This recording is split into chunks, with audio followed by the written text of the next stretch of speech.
Okay guys, so firstly hello everyone. हमने अपनी last class में डिस्कस करा था वैलेंसीज, राइट। अब इस वैलेंसी टॉपिक को हमने अच्छे से कवर कर लिया है। सो आज हमें पढ़ना है basically that ionic compounds.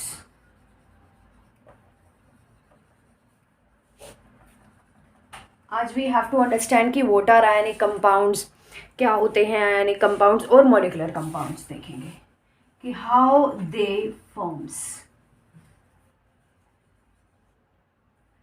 Sorry, molecular compound ये नहीं है कुछ भी, ठीक है। तो हमने अपनी लास्ट क्लास में एक चीज़ देखी थी। क्या देखी थी कि मतलब देखो बेसिकली क्या होता है, एक एटम बेचारा न्यूट्रल था। न्यूट्रल नहीं पता होगा अब आपको। देखो इफ आई से सोडियम को अगर मैं हैप्पी करना चाहती हूँ या फिर सोडियम को मैं स्टेबल करना चाहती हूँ, if I want to make it stable that is happy. तो हम क्या कर रहे थे, हम अपने सोडियम को स्टेबल बनाने के लिए व्हाट वी वाज डूइंग, हम कर रहे थे इसका ऑक्टेट कंप्लीट। हमने बोला था स्टेबल कंडीशन ऐसे होती है कि लास्ट शेल में एटलीस्ट 8 इलेक्ट्रॉन्स होने चाहिए, राइट। 8 इलेक्ट्रॉन होने चाहिए, ये थी हैप्पीनेस ऑफ एटम। तो मैंने सोडियम एटम को देखा, यार सोडियम की जो कॉन्फ़िगरेशन होती है वो होती है 2 8 1। आई होप अब तक तो आपको कॉन्फ़िगरेशंस लिखनी आ गई होंगी। तो सोडियम का कॉन्फ़िगरेशन इज 2 8 1, राइट। तो हम क्या कहते थे कि देखो इस एक इलेक्ट्रॉन को मुझे 8 बनना, मतलब मुझे ऐसा कुछ, अगर सोडियम स्टेबल बनना चाहता है तो मुझे ऐसा कुछ करना पड़ेगा कि ये लास्ट वाले शेल का ऑक्टेट पूरा हो जाए। तो we have 2 chances, we have 2 possibilities. Either हमारे पास 2 पॉसिबिलिटी हो सकती हैं। पहली पॉसिबिलिटी ये एक इलेक्ट्रॉन खुद यहाँ से चला जाए। सोडियम क्या करे, अपने एक इलेक्ट्रॉन को निकाल दे।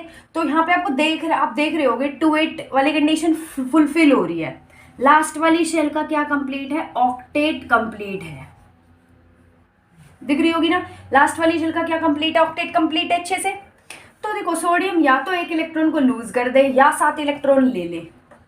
तो आपको बहुत अच्छे से बताया था मैंने कि भाई 7 इलेक्ट्रॉन को लेने में it needs so many energy. So energy का इतना ज़्यादा नहीं चलेगा। तो हम क्या करते हैं, इतनी ज़्यादा एनर्जी, इतना ज़्यादा खर्चा हम बेचारे का नहीं करवाते। हम इसको कहते हैं चलो ओके ऐसे कर लो। फिर मैंने ये भी बताया था कि एक इलेक्ट्रॉन निकालना, जब इलेक्ट्रॉन लूज होता है तो this sodium gets a charge.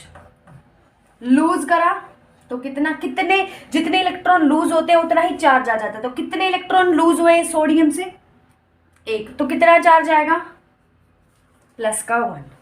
तो ये हमने देख लिया था कि जितने इलेक्ट्रॉन लूज करते हैं उतने चार्ज आते हैं। अब मैं आपको एक बहुत अच्छी चीज बताती हूँ, एक नई चीज बताती हूँ इस कंसेप्ट के अंदर। देखो जब कोई एटम के पास अपना मस्त बिंदास, जब वो कुछ भी लूज नहीं करता, जब वो अपनी स्टेबल स्टेट में रहता है, मतलब जब वो अपने नॉर्मल स्टेट में रहता है सोडियम, तो इसको हम बोलते हैं कि जो सोडियम है ना फिलहाल न्यूट्रल है।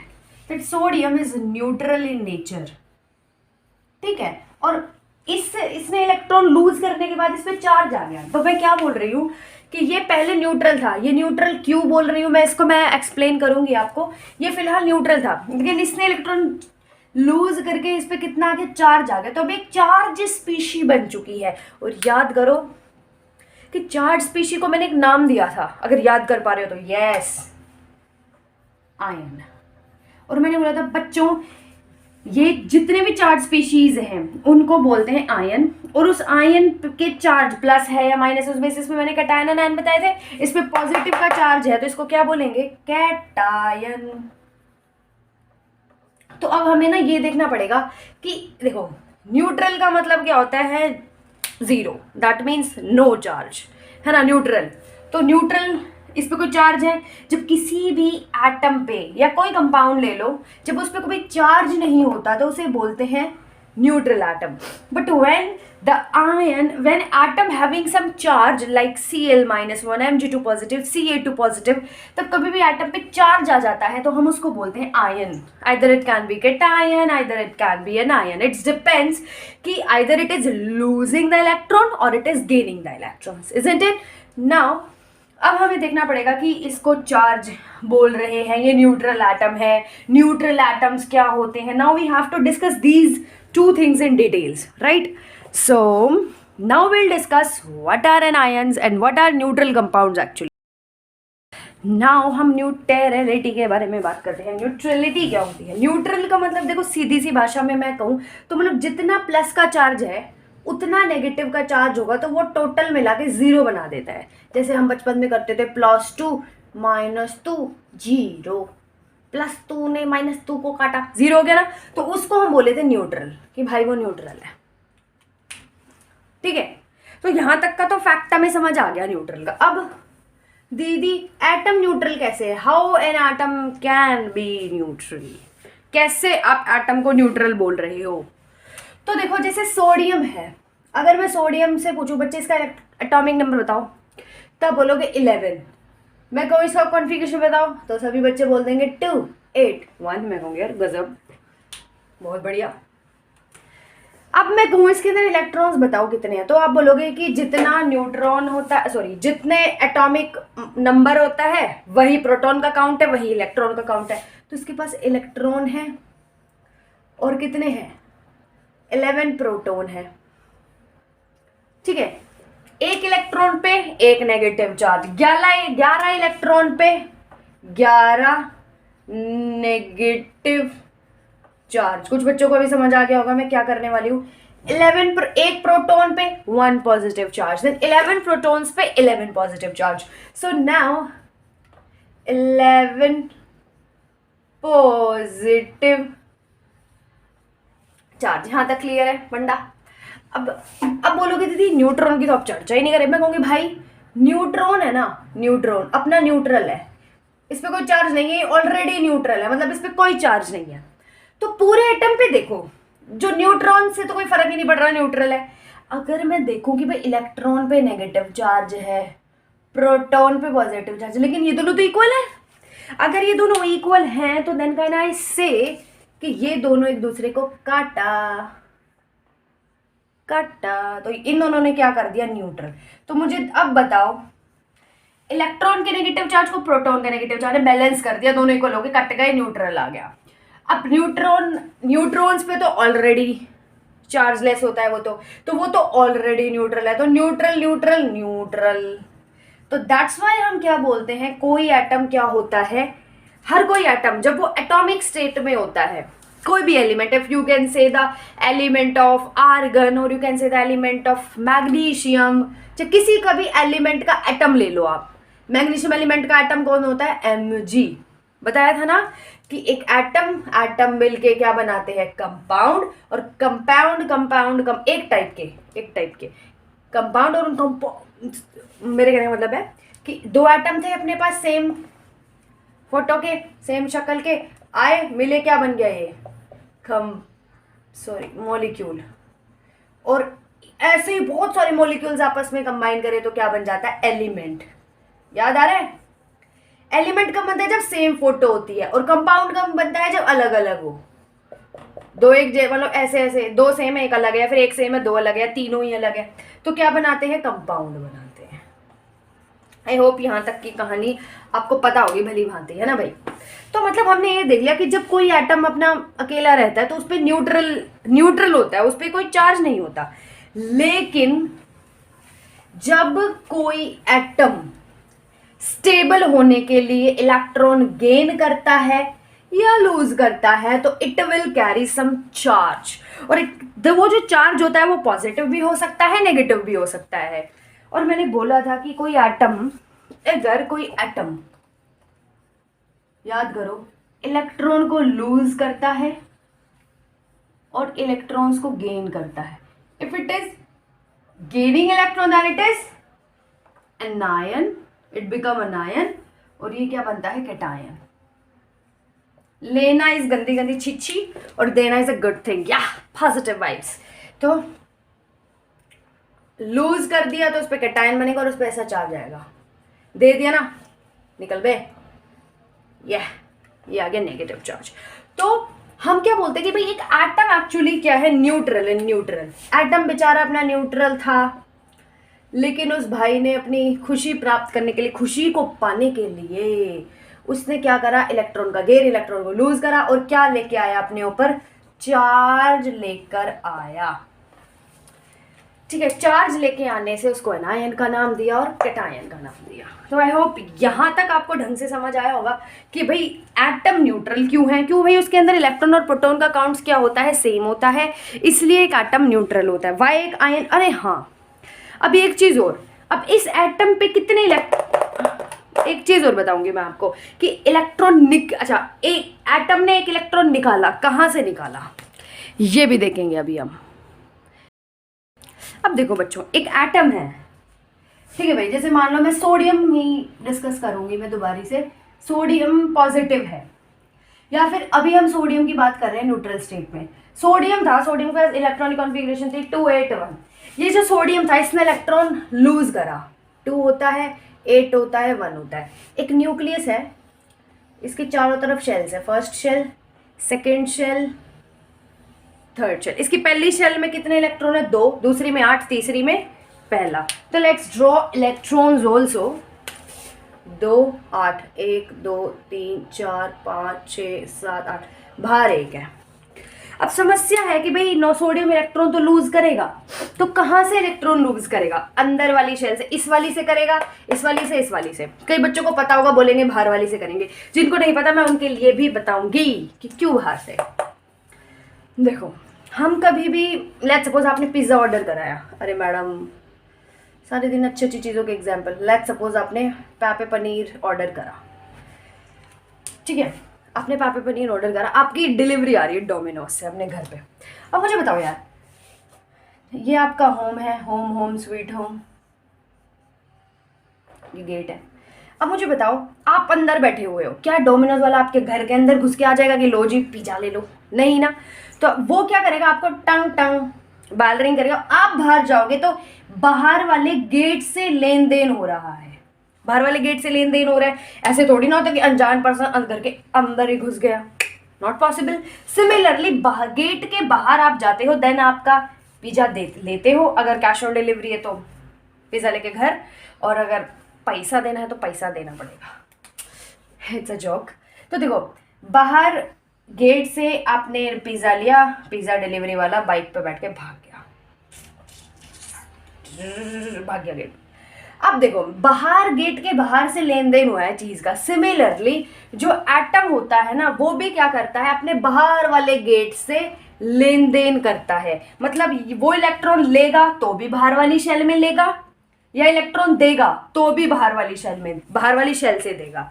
ये तो था हमारा लॉजिक कि भाई हमने दिमाग लगा लिया कि ना ये सिचुएशन। अगर मैं आपसे बोलूं कि भाई मैम ठीक है, चलो हम एटम को क्यों अपना घर माने, हम मानेंगे कि वो तो अंदर से ही लूज करेगा। तो मैंने आपको चीज बताई थी, याद करो, कि जो ये वाली शेल है इसके अंदर 2 ही इलेक्ट्रॉन आ सकते हैं, ये वाली शेल है इसके अंदर 8 इलेक्ट्रॉन आ सकते हैं। आप जबरदस्ती ठूसोगे नहीं, और मैंने लॉजिक बताया था कि आप जबरदस्ती नहीं डाल सकते, क्योंकि फिर क्या करते हैं, आपस में लड़ाई करते हैं, डिशुम करते हैं।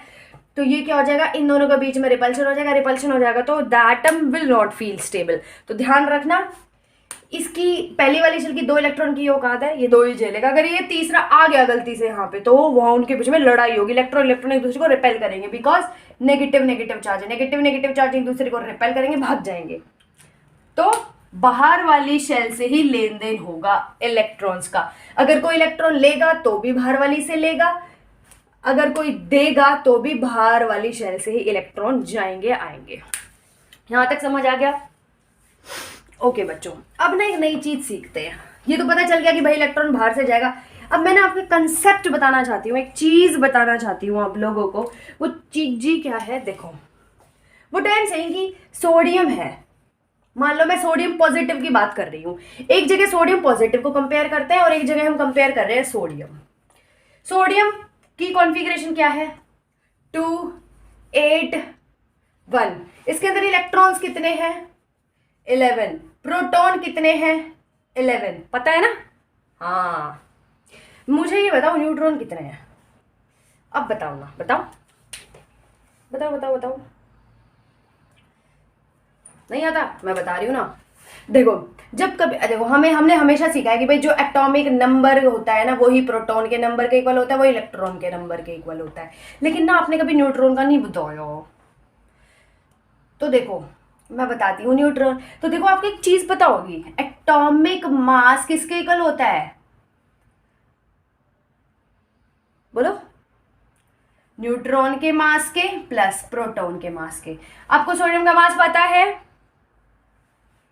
23 होता है। क्यों? जो एटॉमिक नंबर है वो कैसा है? ऑड है, 11। और ऑड के लिए क्या ट्रिक बताई थी मैंने? एक ऐड कर दो डबल करने के बाद। तो डबल करो पहले, कितना आएगा? 22। एक ऐड कर दो इसके अंदर, कितना हो जाएगा? 20 का 3। ये ट्रिक बताई थी, तो 23। आपको न्यूट्रॉन का नंबर नहीं पता, x मान लो। आपको प्रोटॉन का नंबर पता है, कितना है? 11। Isn't it? अब 23 को 11 इधर लेके जाओ, x की वैल्यू निकालो, कितनी आ जाएगी? 12। कितनी आ जाएगी? 12। तो हमें यहां से पता चल गया कि न्यूट्रॉन का नंबर कितना है? 12। तो चलो ये तो आपको बात पता चल गई। जब अब देखो, इसको ध्यान से सुना, मैं बहुत इंपॉर्टेंट चीज बता रही हूँ। अब दूसरी साइड कंपैरिजन करते हैं बच्चों। दूसरी साइड हम कंपेयर कर रहे हैं सोडियम पॉजिटिव को। तो सोडियम पॉजिटिव की कॉन्फ़िगरेशन है 2 8। एक इलेक्ट्रॉन निकाल दिया, बाहर वाली से निकाला है तो 2 8 ही आएगा। क्यों निकाला है? स्टेबल फील करने के लिए, हैप्पी फील करने के लिए। एक इलेक्ट्रॉन था, उड़ा दिया, जंप आउट करा दिया, उड़ हटा दो इसको। अब मुझे बताओ इस सोडियम पॉजिटिव को ध्यान से देख के बच्चों, कितने इलेक्ट्रॉन्स है, कितने प्रोटॉन्स है, कितने न्यूट्रॉन्स है इस सोडियम के पास? अगर मैं इसका एटम बनाऊं तो देखो, एटम होगा ए पॉजिटिव,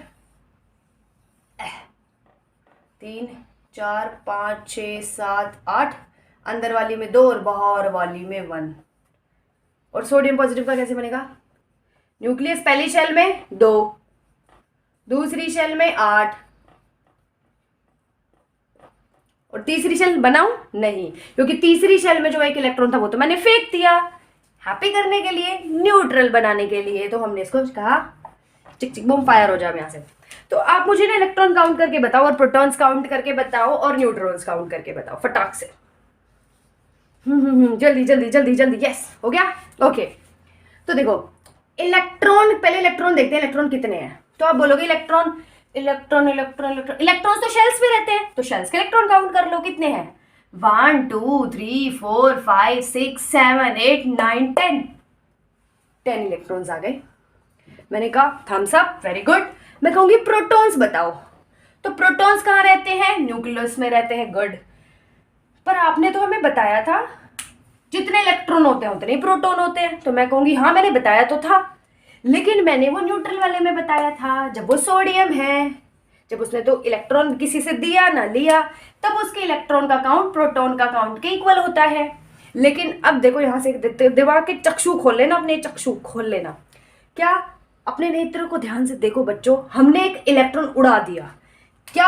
अब देखो, आपने इलेक्ट्रॉन उड़ाया है, यहाँ पे एक इलेक्ट्रॉन था, आपने उड़ा दिया इसको स्टेबल करने के लिए। क्या आपने न्यूक्लियस के साथ कोई छेड़छाड़ करी? नहीं करी ना। न्यूक्लियस में कितने प्रोटॉन्स थे? 11। कितने न्यूट्रॉन्स थे? 12। 12 न्यूट्रॉन्स है और 11 प्रोटॉन्स है। क्या न्यूक्लियस से एक भी प्रोटॉन गया? नहीं। तो क्यों जबरदस्ती मैं प्रोटॉन निकालूं? और ध्यान रखना, न्यूक्लियस से इलेक्ट्रॉन निकालने में बहुत बहुत बहुत बहुत ही ज्यादा एनर्जी लगती है। आप कभी भी न्यूक्लियस से प्रोटॉन और न्यूट्रॉन कभी नहीं निकाल सकते, नेवर। इतनी ज्यादा एनर्जी लगती है, बहुत ज्यादा। एग्जाम्पल, अब क्या फिर बोलोगे दीदी क्या कभी नहीं निकाल सकते? तो मैं कहूंगी निकाल सकते हैं वैसे तो, लेकिन बहुत ज्यादा एनर्जी देनी पड़ेगी। जो बॉम्ब बनते हैं ना, बॉम्ब, डाकू मत बन जाना, जो बॉम्ब बनते हैं, न्यूक्लियर बॉम्ब्स, वो इस न्यूट्रॉन के अंदर से प्रोटॉन न्यूट्रॉन का एक्सचेंज होने से ही बनते हैं। जो आपका सन है, सन क्या करता है? बहुत ज्यादा धमाकेदार एनर्जी निकालता है। वो क्यों निकाल रहा है एनर्जी सन? क्योंकि सन के अंदर के जो एटम्स है, छोटे छोटे हीलियम एटम्स, उनके जो न्यूक्लियस हैं, उस न्यूक्लियस से क्या निकल रहा है? ये प्रोटॉन निकल रहा है, तो उसकी वजह से वो एनर्जी बहुत ज़्यादा फेंकता है, बहुत ज़्यादा एनर्जी लगती है, ऐसे चीर के ऐसे। अब बेचारा सोचो, मैंने कल बताया था कि एक सोडियम एक इलेक्ट्रॉन निकालने में मर जाता है, इनको भी इलेक्ट्रॉन निकालने देने में इतनी एनर्जी लग रही है, तो सोचो जो न्यूक्लियस बिल्कुल अंदर है, बिल्कुल अंदर, वहां से निकालने में कितनी एनर्जी लगेगी, है ना। तो इसलिए न्यूक्लियस से कभी भी कोई चीज बाहर अंदर नहीं होती, बहुत रेयर टू रेयर केसेस में होती है, बिल्कुल नहीं होती। हमेशा इलेक्ट्रॉन्स का ही लेन देन होता है केमिकल रिएक्शंस में। समझ आ गई? ओके।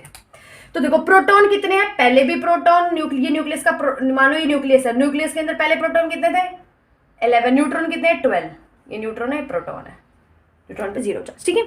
अब देखो प्रोटॉन न्यूक्लियस के साथ कोई छेड़छाड़ नहीं करी, तो जितने पहले थे उतने ही बाद में रहेंगे, तो प्रोटॉन तो हमेशा 11 ही रहेंगे, ठीक है बच्चों। तो न्यूट्रॉन का नंबर क्या रहेगा, नॉर्मल 12, न्यूट्रॉन के साथ भी हमने छेड़छाड़ नहीं करी।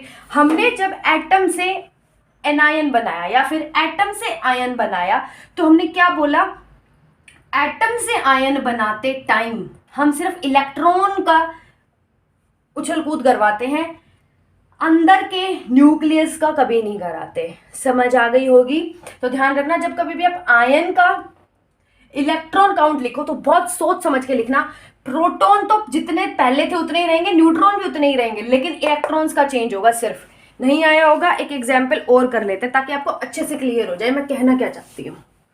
जैसे मान लो क्लोरीन का ले लो, चलो क्लोरीन देखो, क्लोरीन और एक क्लोरीन माइनस, क्लोरीन का था 287, कितने इलेक्ट्रॉन है बताओ, इलेक्ट्रॉन जल्दी जल्दी जल्दी, यस 17, प्रोटॉन 17, न्यूट्रॉन 18, यही है नंबर, ठीक है भाई, ये है ये इलेक्ट्रॉन का, प्रोटॉन का, न्यूट्रॉन का। अब क्लोरीन स्टेबल होने के लिए एक इलेक्ट्रॉन लेगा, तो कितना हो जाएगा 287 है ना, तो ये लेगा एक इलेक्ट्रॉन स्टेबल होने के लिए। पहले तो क्लोरीन ही था, स्टेबल होने के लिए एक इलेक्ट्रॉन ले लिया ताकि ये 7-8 बन जाए। 7 इलेक्ट्रॉन निकालना is very much tough, but for taking 1 electron is that much easy. तो हम क्या कर देते हैं, ये क्या कर देता है, 7 अपने आप को 8 बना लेता है, और इस पे कैसे चार्ज आ जाएगा, नेगेटिव। आ गई समझ? पक्का? ठीक है, इसके न्यूक्लियस को बना लो। देखो बार बार न्यूक्लियस बनाने की वैसे नो नीड, ठीक है। बाहर वाली में कितने इलेक्ट्रॉन है, 7, अंदर वाली में 5, 6, 7, 8, अंदर वाली में, सबसे अंदर वाली में 2। इसमें न्यूक्लियस, पहली शेल, दूसरी शेल, तीसरी शेल, पहली में 2, दूसरी में 8, 6, 7, 8, लास्ट वाली में 1, 2, 3, 4, 5, 6, 7, 8, ठीक है। अब इलेक्ट्रॉन्स कहाँ रहते हैं, शेल में, काउंट करो, इनको काउंट कर लेना सीधा, 8, 8, 16 प्लस 2 18, तो इलेक्ट्रॉन तो हो गए 18। प्रोटॉन बताओ, क्या प्रोटॉन्स कहाँ रहते हैं, न्यूक्लियस में। क्या न्यूक्लियस से कुछ आपने छेड़छाड़ करी, नहीं करी। क्यों नहीं करी, बहुत ज्यादा एनर्जी लगती है न्यूक्लियस से कुछ निकालने में, बहुत ज्यादा। आप पूरी लाइफ टाइम में आप पढ़ोगे, आप जनरली इलेक्ट्रॉन्स का ही शेयरिंग देखोगे, इलेक्ट्रॉन्स की ही रिएक्शंस देखोगे, कभी भी आप न्यूक्लियस के अंदर की रिएक्शन बहुत रेयर देखोगे, ठीक है। तो बच्चों प्रोटॉन से कुछ नहीं होता, प्रोटॉन पहले भी कितने थे 17, अब भी कितने रहेंगे 17, और न्यूट्रॉन तो बेचारा अपना चुपचाप है, न्यूट्रॉन तो कुछ कर ही नहीं रहा प्रोटॉन की तरह। तो ये इलेक्ट्रॉन का काउंट, ये प्रोटॉन का काउंट, ये न्यूट्रॉन का काउंट। तो यहां से आपको ये चीज समझ में आ गई होगी कि भैया एक न्यूट्रल एटम में इलेक्ट्रॉन, प्रोटॉन, न्यूट्रॉन अलग है, लेकिन एक आयन में, चाहे वो एनायन हो चाहे कैटायन हो, मैंने आपको कैटायन का भी एग्जाम्पल बताया, एनायन का भी एग्जाम्पल बताया। एनायन में इलेक्ट्रॉन्स क्या हो गए, देखो ध्यान से, एक इलेक्ट्रॉन बढ़ गया, पहले कितना था, और ऑब्वियसली लिया है एक इलेक्ट्रॉन तभी तो बढ़ा है ना भाई, और न्यूक्लियस जैसा था वैसा ही रह गया। यहां तक क्लियर है? अच्छे से इसको नोट करो, अच्छे से बताओ अपने आप को, खुद को समझाओ कि भाई ऐसे ऐसे ही होता है, सच्चा ये बात है ना। कुछ इंटरेस्टिंग सीखे, इंटरेस्टिंग कुछ नया सीखे। ओके चलो सीखते हैं। देखो बच्चों, जब कभी भी कोई एटम इलेक्ट्रॉन लूज करता है या इलेक्ट्रॉन गेन करता है, तो आपको पता है इलेक्ट्रॉन गेन करने पे नेगेटिव चार्ज आता है, इलेक्ट्रॉन लूज करने पे अच्छी बात है पॉजिटिव चार्ज आता है। अब देखो जो इलेक्ट्रॉन को लूज करता है ना वो एटम, ऐसे एटम्स को बोला जाता है इलेक्ट्रोफोर, पॉजिटिव एटम दिया है ना, इलेक्ट्रोपॉजिटिव मतलब इलेक्ट्रॉन निकालना, तो उसको कैटायन भी बोलते हैं और उसको इलेक्ट्रोपॉजिटिव एटम भी बोलते हैं। सिमिलरली इधर भी, ये किसी को नहीं बताया मैंने, सिर्फ आपको बता रही हूँ, है ना, तो अपने पास छुपा के रखना। तो देखो इलेक्ट्रॉन गेन करा तो क्या है, इलेक्ट्रोनेगेटिव एटम्स बोलते हैं। और एक और नई चीज आपने बचपन से पढ़ा होगा, मेटल, नॉन मेटल, मेटलॉइड, ये क्या है? तो बच्चों एक चीज और वेरी इंटरेस्टिंग, इलेक्ट्रोपॉजिटिव एटम्स होते हैं मेटल्स, ठीक है, और इलेक्ट्रोनेगेटिव एटम्स होते हैं सारे के सारे नॉन मेटल। जैसे क्लोरीन इलेक्ट्रॉन लेता है तो उसको क्या बोलेंगे, एनायन, और क्या बोलते हैं, इलेक्ट्रोनेगेटिव एटम, तो वो क्या है, नॉन मेटल, ठीक है। तो क्लोरीन नॉन मेटल, ब्रोमीन हो गया जैसे। अब मेटल्स देखो, जैसे सोडियम इलेक्ट्रॉन देता है, कैटायन है, यस, इलेक्ट्रोपॉजिटिव बोलेंगे, बिल्कुल सही। तो इलेक्ट्रोपॉजिटिव एटम्स को ही बोला जाता है मेटल्स, जैसे सोडियम, मैग्नीशियम, कैल्शियम, ये सब एग्जांपल्स हो गए, ठीक है। तो इलेक्ट्रोपॉजिटिव मेटल्स, नॉन मेटल्स आज आपको पता चले, है ना भाई, पता चल गया ना? हाँ, तो ये मेटल्स क्या होते हैं, जो इलेक्ट्रॉन लूज कर दे। तो अभी आपको पता चल गया। अब देखो आपको रटना नहीं पड़ेगा कि कौन मेटल है कौन नॉन मेटल। अगर मुझे पता करना हो कि जैसे एल्यूमिनियम क्या है, तो हम क्या करेंगे, एल्यूमिनियम की कॉन्फ़िगरेशन लिखेंगे 283। क्या ये इलेक्ट्रॉन लूज करेगा? तो आप बोलोगे यस दीदी, बिकॉज इसको अगर 8 बनाना है, खुद को स्टेबल होना है, तो इसको 5 इलेक्ट्रॉन हम नहीं दे सकते, क्योंकि ये बेचारा रोने लग जाएगा, इतना निपात नहीं करते। तो 5 इलेक्ट्रॉन लेने में बहुत पावर लगेगा, तो मतलब ये 3 इलेक्ट्रॉन निकालेगा, उड़ा देगा।